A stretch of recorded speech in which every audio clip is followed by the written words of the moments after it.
Well, welcome back to Sisterhood Speaks. We're so glad you're here. We know that when women speak up, the world turns into a better place. So we love it when women share their stories. And so I have an extra special guest with us today, Marty Carrell, and she runs the Women's Resource Center here in Mobile, Alabama. Welcome. I'm so Thank glad you're you. Oh, here. I'm glad to be here. Thank you And for having me. and also, happy 40th anniversary. I kind of wanted like confetti cannon or Oh, that something to would be have like, been awesome. yeah! But that's It huge. is huge. And there's so many people, which amazes me, that still have no clue who we are Yeah, or I that we're even know. here. Yes, So, but for to be in Mobile for 40 years, yes. making the difference that's being made, it's just a blessing Just to be a part battling. of this. Yeah. And so much has happened in the last year or two with, well, just tell the audience exactly what Women's Resource Center is. Okay, Women's Resource Center is the pregnancy resource center here in Mobile. Like you said, we've been here 40 years. We have been reaching over thousands of families, making a difference in their lives. We're there for a woman who finds herself in an unplanned pregnancy. We do a lot of different services as far as medical. We do pregnancy tests, ultrasounds, STD testing and treatment. We have parenting classes. We're in the school program, so just all kinds of things. We have a program called Rise, which is for post-abortive women. Wow. So just and that's what I think is amazing. For so many people don't realize what all we do, Right. or they have a misconception of who we are. And so we've really tried, especially in the last few years, to get the word out of, that we're for life. It's not what we're against, but it's what we're Yeah. for. Right. And it's empowering people to live a thriving life. And so we feel like we're doing a great job at that by the grace of God. And just so many people like, you guys that help support us, that help stand with us, and to Yeah. reach everybody. Yeah.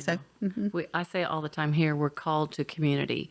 And really, we can't do life alone. no. And that sounds like a poster, but there are times when the storms hit your boat and you go under if you didn't have people. And so I know that some of these young girls or girls from whatever age wonder if they're pregnant. So they would just go in there and even find out if they're pregnant, right? Right, right. And that's right. And I love the fact you said we can't do it alone, because so many of them come in feeling like they are alone, Yeah. that they do not have Yeah. anybody. And they have so many stories that many of us have never walked in. Yeah. And so when you start hearing their stories Mm-hmm. and start understanding the roads that they've had to walk and where they are, Yeah. you understand their mindset a little bit. And so just helping them walk through those things that they doubts or fears or whatever, and showing them that we are walking with them, Yeah. that we want to do life with you. Yeah. It's not about, okay, you come in here, you're pregnant, and so you choose to parent your baby. It's really, okay, bye-bye. No, we really want to walk out that life with you, Yeah. and like I have said I've been there 6 years now, is that from the time they walk through our door till 18 years later, that we've done what we can do to impact that individual or that whole entire family, Yeah. and so that they can live that abundant life that Christ, so wants us to have. Yeah, I know when we first moved here, which was 14 years ago from Oklahoma, I would drive by the Women's Resource Center and the abortion center was right across the street, right? Right. And so I was just thinking, oh, thank God that we're battling, for these little ones and their mamas and the whole situation. But just, head to head or face to face, that the women are given a choice. And so when they come in, you may not know the percentage of the girls that change their mind, or is it pretty large? We do. I think it's pretty great. I think, being in the position that we are, we always look at the ones we've lost. Yeah. But say in a year we saw 1,500 women choose life. Well, about 300 of those would have chose not to. Yeah. And so that's what we look at, those that walk out of there. And oftentimes we'll think they're walking out and they're going to choose to parent. And then we find out later they did not. Right. But you know what I like to tell everybody all the time too, is that no matter what decision they make, we are still there with them. Right. We're still there for Yeah. them. because we've seen it over and over. They're going to need us. Yeah. And like you said earlier about being community to them Yeah. and knowing that we're a safe place they can come back to. So that's the other great thing that I love hearing from clients or whoever that have come in is that they say, I knew I could come back here. Yeah. The way I was treated when I walked in the door. And that just says a lot to me. And you hear it over and over again. So, that's what we thrive to do. And that's real love. It is. That It no matter is. what you're going through, whether you keep the baby or you're struggling and decide not to, real love just keeps, Yeah. reaching down right in the sand Yeah. and saying, we're all messed up one way or the other, Yeah. but we'll take you in. And I saw that on the Rise thing. I thought that was a beautiful part of it. And even girls that had abortions, there's so much condemnation and rejection and things like that that they have to overcome. And really, we all do in life. Right. Well, like I like to say, we all have stuff. We have stuff. I have stuff. One of our counselors, someone that used to work with us, she said, I'm not post-abortive, but I'm post everything else. Yeah. So we all have something that, before Christ or even when we've walked away from him in some way or another, that we need redemption for. And my passion really, and my why really is that I want everybody, as it says in Acts, to fulfill God's purpose for their generation. And so the enemy is out there to rob us of our purpose. Yeah. And so I hope to empower or speak into somebody's life that either whether they're post-abortive or they are a student in a school or somebody who walks through our doors or even my staff, Right. that you have such a purpose and the enemy is out to rob that. But we're going to do everything we can to fight to keep you on track doing what God has called you to for this generation. And so I'm very passionate about that. And it's what I think we've tried to instill in the whole staff and our volunteers that, as when a woman walks through our door, it's not just about one life. Right. It's about her life, that baby's life, and thousands of generations are impacted Right. by that one decision. Yeah. And so what can we do to help her make that one decision and stay on track for what God has for her? Or for those that don't know him, that we're able to share Christ with them. Last year we saw almost 70 men and women receive Christ. And so that's the full life change That's right. there. That's right. So and that's what we hope to see. That changes generations to It come. does. It does. And so it just, John and I, we lived in Oklahoma. Of course, John was from Mobile, Alabama, but I was from Oklahoma. And we basically built up a company, and then we really felt we got to a church that changed our life. And so we're like, we've got to go do this. And we heard clearly it was Mobile. And we came to a point that we realized that things were not the answer or even the fulfillment, that really people were the only eternal thing.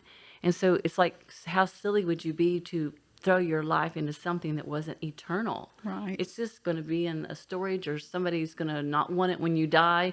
But if you can change people's lives for eternity, whether it's salvation or a rescue situation, to me, we just made the decision that's what we wanted to pour our life in, like you have. And we're so thankful that you're keeping it up and doing it. I got thinking about a friend of mine.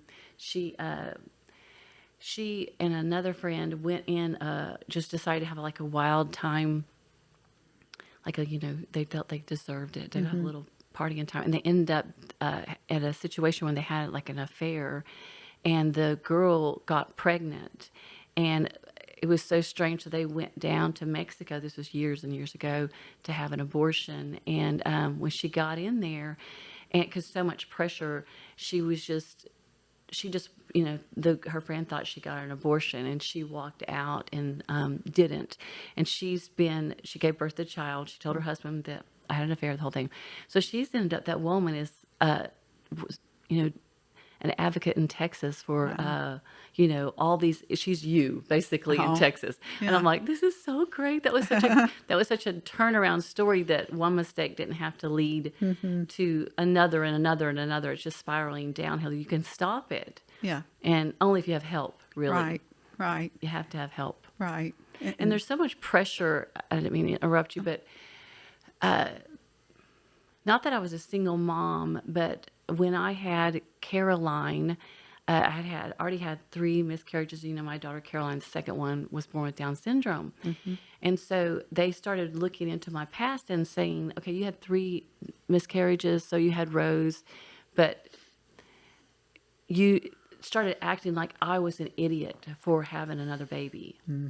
And I said that it was so much tension every time I went to the doctor. So I kind of compare that to, which I know these young girls have probably 100 times that. But when pregnant women are very, very sensitive and emotional and all those things, but I felt it. I felt people were thinking I was dumb and foolish and all these things, that I had just had a baby, all these miscarriages, then I had a baby with Down syndrome. And so while I was pregnant with her, the story goes on, I got pregnant again, and they were acting like I was an idiot. And I ended up having twins, healthy 7-pound babies. But I tell people, I felt the community, and I felt people thinking I was dumb. And obviously, that wasn't a choice of me, but I thought, what do these girls feel when everybody around them was thinking, you shouldn't be doing this? Right. That's pretty heavy on a young girl. It is.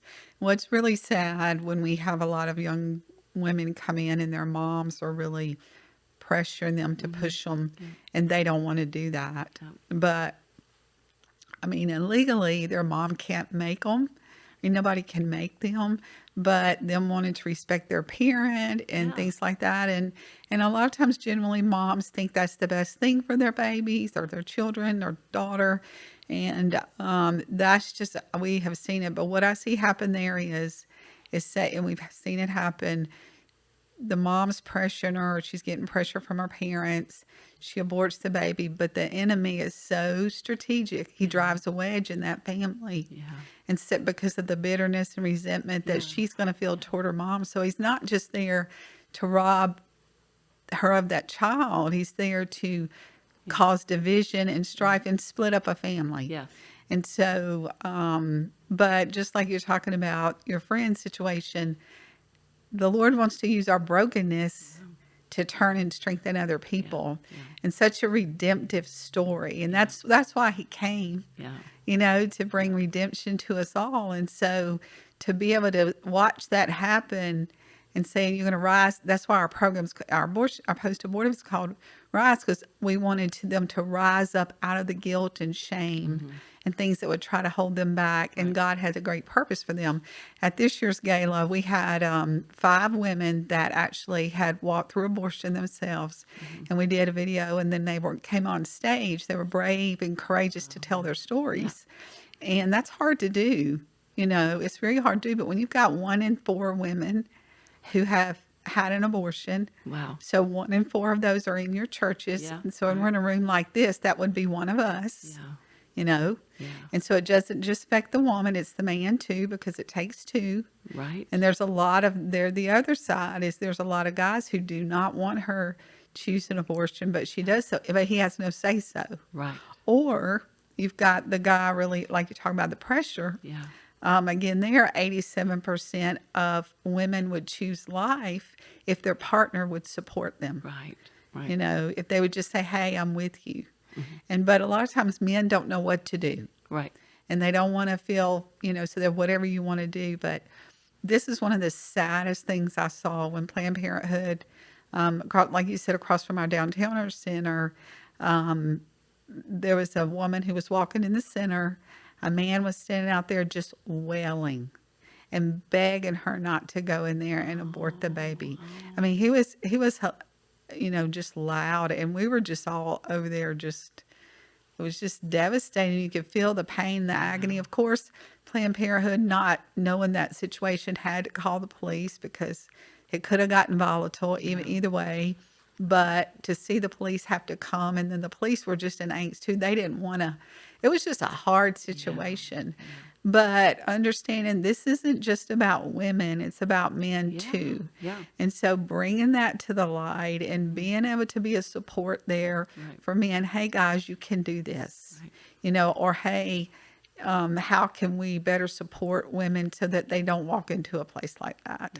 And it's just, there's so many layers, and so coming to the center, like you were talking about community and doing things together. I was very blessed and fortunate to work for Mayor Stimson before I came and to Women's Resource Center.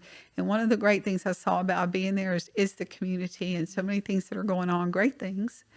But I saw a lot of silos. Yeah. You know, and people were doing great things, but they weren't doing it together. Yeah. So what things weren't being accomplished. So one of our goals was to really, when I came, is to connect with other people Yeah. that are doing life. Right. They're just doing it different than us. Yeah. Just like you guys are doing life. It's just not like we are. Yeah. Or say Victory Health Partners, Right. or McKimmey Place, or Ransom Ministries. Right. And so make an intentional connection with these people. How can we partner? How can we make a difference to bring life into this city? Right. So that's really been one of my biggest goals, is to continue to work, because that's the body of Christ. Right. Yeah. Right. I can't do it without you, and God No. never meant for me to. No, You it's know, exhausting. but to find, yeah, it is. And I've tried. But finding those ways to, hey, how can we, just like you inviting us here today, Yeah. it's us doing this together. How can we reach our community? There are women out there that are hurting, that need the help, and the church needs to rise up and see that and be that place that they can come into where they're safe, they're not judged. Because, and we really make it about the woman. Right. Because if it's all about that baby when she walks in our door, we miss her. We miss her. We lose her. Right. But if it's about her and empowering her and loving her and supporting her, then she's going to be what she needs to be for that child. Yeah. You know, and so, To help a woman heal makes will parent her daughter or Yes. son differently. Yes. So if you start your life out under condemnation and confusion, that you're going to parent so wrong because you just have it laid on you. And so, yeah, when y'all are healing, it helps her break, maybe even no matter which direction she goes, she can break some kind of chain that had a hold of her, Right. and she can go forward. But we do believe we really, obviously we love Mobile, but Pastor John and I say we can't do everything. And so we're called to preach the word, children's, and these things. So I'm not going to start a division of what you do. We're just going to partner with you. You're already doing Right. a great job at it. And you said the Ransom Cafe, all these different ones we try to help because they've already have it on their heart. And if we all are connected, the devil can't get in. That's it. And Nehemiah's my guy. Oh, Pastor John loves it too. Well, and just for years, you open up my Bible and it's like, I just scribble all over. Yeah. But in chapter 2, I think it's chapter 2, the Lord really showed me one day, go through the whole chapter, and it said, and, Artaxerxes rose up and they began to build, and it said, and next to him, Yeah. and next to them. Yeah. And I kept, and every verse in that chapter said, and next to, and next to. Everybody had their place on the wall, Right. but they stood next, shoulder to shoulder, and that's what that's one of our hashtags, shoulder to shoulder with South Coast, Women's Resource Center, shoulder to shoulder with you, and that's how the enemy does not get in. Right. But when we're disconnected, that's when he comes in. Oh. And like that, we are the church, but we're not the church body. You have your church family here. So our hearts are to connect these women to local churches and disciple them. That's great. Yes. And so through the parenting classes, we really try to work to do that. And to me, the parenting classes are one of our best things that we do because, they come into the class. We've got 15 classes per week, almost 140 families per week in our classes. Oh, good. And so, these classes are ran by volunteers. So if anybody wants to volunteer, this is a plug for volunteers because we need them to help, facilitate or mentor the classes. But the beautiful thing they learn, about how to care for the baby, how to care for themselves. They learn about SIDS, car seat safety, and all that. However, the beautiful thing I see happening there is they build community. Right. So when they first come in there, they're like, they don't know each other. It's kind of like quiet. And then by the third time, they're all talking. It's loud. I'm like, whoa, it's loud in here. But they build that community. They begin to go to each other's birthday parties, to when the baby's born. And then we've got one group out of that I know in particular, but they were out of our Saraland Center. Here's 5 years later, and they still meet for play groups. Yeah. And so it's a they found their build in the people. community, and building, and then from there, connecting to the churches. I'll tell you this one story. We had a girl come to us, and she had her baby, and then she had another one and didn't come back to us, and then she's been here with her third, and just didn't give up on her. Right. And kept that connection. And then the teacher that she's in now, she started inviting her to church with her, and she started going to church with her.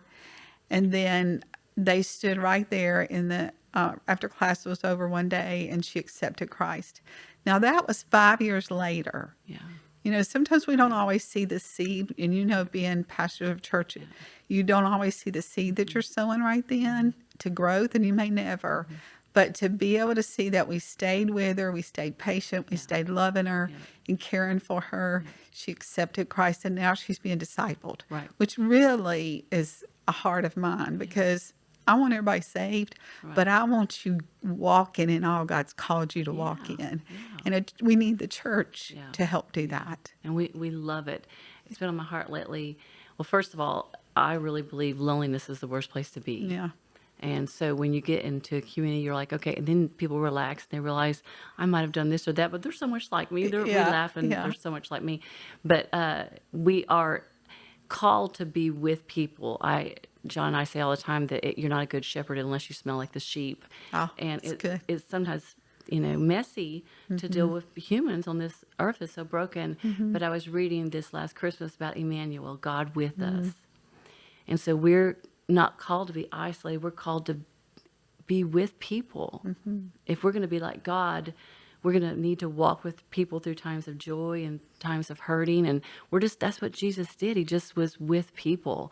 And so that is our calling, to be with you, to be with the people hurting, people here, just to be sure we're with people. So could you tell us a little bit about how people could volunteer? Sure. Like any places you need the most, or the parenting classes, or what do you need most? Everywhere. Yeah. You know how church is. I know. Yeah. Well, you can go on our website, wrcmobile.org, and there's a place on there that you can, how to get involved. Or you could call our center, 251-344-4357, and talk with us, or email info@wrcmobile.org, and we'll send you out some information. I really encourage people to come in and tour. Okay, yeah. And set up an appointment, and to come in and meet with me and tour, because once they do that, they're like, wow. Yes. Because one, they see the caliber and the level of service that we provide, which It's is beautiful. yes, Yeah, and it's so done so professionally. Deanna Monteith is our clinic director, nurse practitioner. We have nurses, sonographers. We actually, a year and a half ago, I was able to hire someone as director of counseling services. I was so excited about that, because mental health is such an issue. And as I said earlier, so many people come in with so much baggage and stuff. And so to help them walk through that. But sadly, she moved on me in December to Birmingham. I was so sad. But we are now referring out to, there's 2 local counseling services, and the ministry pays for somebody who needs that continued counseling services, because we feel so strongly that that's needed. So, but we have client advocates, and that's a way to volunteer. That's a 4-hour, 1 day a week commitment, and we train you to do that. And really, you just become an advocate for that client. You're one of the first people they see when they come into the center. They talk to you about your situation and what's going on with you. They're calling you and checking on you and following up with you. We had a girl come in yesterday who actually had been one of our clients several years ago, and she now wants to volunteer with us. she's gone to work in part-time and she has time to volunteer. And I thought that's just awesome. Yes, that's so good. Yes, and but she said one thing. She said after her first child, she miscarried, but she came back to us. She was married at that time, and she came back to us with her second, because just to get confirmation of pregnancy, and she said y'all called me for a month after that to make sure I was okay after she had miscarried, and she said that meant so much to me and prayed with me. So, awesome. but client advocate is one way, and that's just, that's kind of a first line. Right. You're really there with them. And then, through our parenting classes, that's about a 1.5 hour commitment per week. Okay. But then you just become family to these mamas, and, whatever you want to put into it and that type of thing. And then our school program, which really is one of the things I'm very passionate about.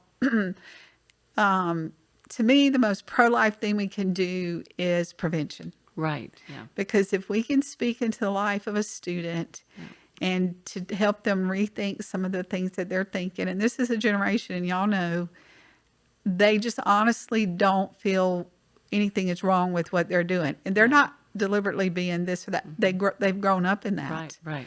So they've desensitized, and they really don't know the truth. It's a different reality, isn't it? And that's on our generation. Right. Right. And we have to take responsibility for that. So my thing is, I said, I'm going to do everything I can on my watch Right. to make sure we are empowering these students, not just telling them, but giving them tools. Right. And so it's called Empower to Thrive. And we're in the school 1 day a week for 5 weeks at a time. We don't go in and talking about do's and don'ts. Right. We go in how to build a healthy relationship, how to know who you are. So that very first lesson, we talk about goals, how to set those.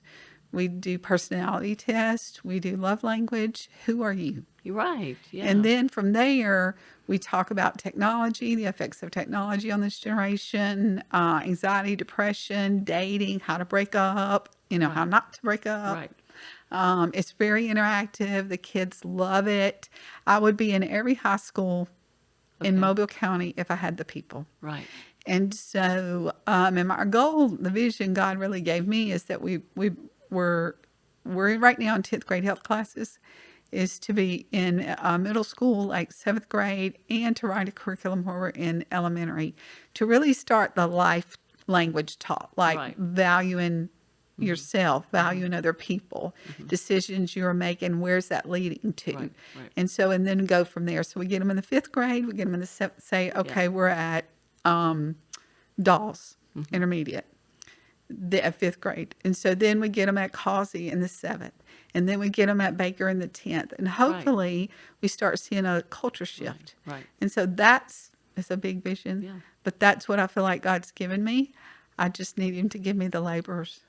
During 21 days of prayer and fasting, one thing that God laid on my heart was pray for the laborers. So we will pray that many, many great women and men will come and help Women's Resource Center so that we can carry the news and turn this generation back to life and knowing that they don't have to do it alone. Yes. So if you're listening today and you feel your heart beating like, oh, I want to help, then I'm glad you want to help. You can look her up and find out how you can help. Girls, we're called to help each other. That is what sisterhood is.